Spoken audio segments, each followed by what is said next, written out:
and making video games here at Ubisoft Montreal. And I'm also going to give you some insights as what people like me, so managers, do in that environment, in that creative environment. To give you a little bit of background information, I'm a computer science nerd. I've studied engineering in France, in Concordia, before going into the industry. I started working 8 years ago for Ubisoft, where I was working at the headquarters, where I was in charge of everything that was connected experiences, so anything that was outside the game. So your companion, mobile apps, your websites, anything that fed and that used data tracking of the players to add to the experience and to make sure that we tailored the experience. Since then, I've moved to Montreal, where I met Sergey, of course. And where I've been working on actual production. So it's been over 4 years that I've been working on the Far Cry brand as a production manager. What it means is that I manage teams, a mix of both technical people that work on programming, 3D rendering, but I also manage more creative profiles with designers, animators, and 3D renders. In the end, that's where I found the fun, and that's what I've been wanting to do, is being in the middle of both art and technology, which is a bit what I'm going to talk about. First of all, I'm going to walk through you what our processes are.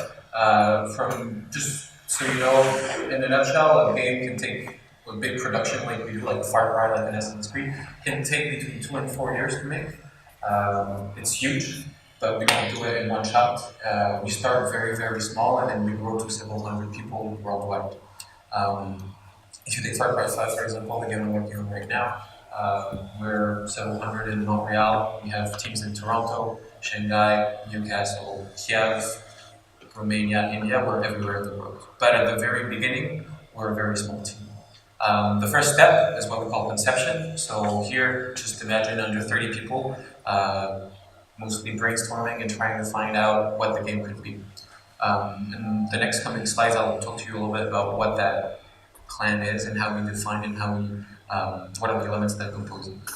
So the goal of the conception is defining what your end product vision should be and getting that validated internally. Because of course, before being public, the first step in our company, which is about 9,000 people worldwide, over 9,000 people worldwide now, is to convince internally. So conception, and the goal of the conception is to come up with a solid plan that you're able to market, defend, and push through.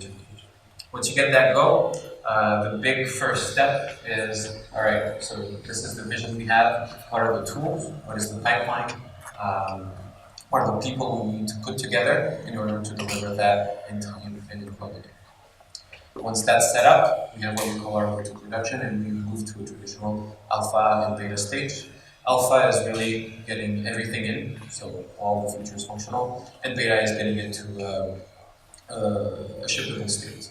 And after that, we have our polish phases, which is where we're at right now for Pride. And there's a big turn in the industry where products are becoming services more and more, and the live part of our games and maintaining something post-launch, having constant updates, and making sure that we listen to what the consumers are saying is taking more and more. It's not the point of this presentation, but it's something that's very important for us. So looking at the conception and the plan, what we have when we want to showcase a new interesting product internally is we first need to define what our breakthrough is. Our breakthrough is probably our major investment on a single product. The breakthrough is something that it's the tagline you can put in a product. It's the thing that's going to differentiate you from your other experiences in the market.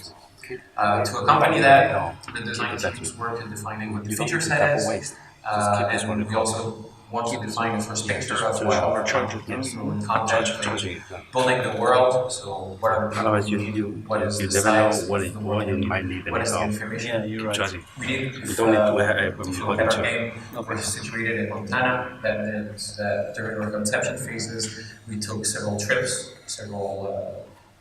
with narrative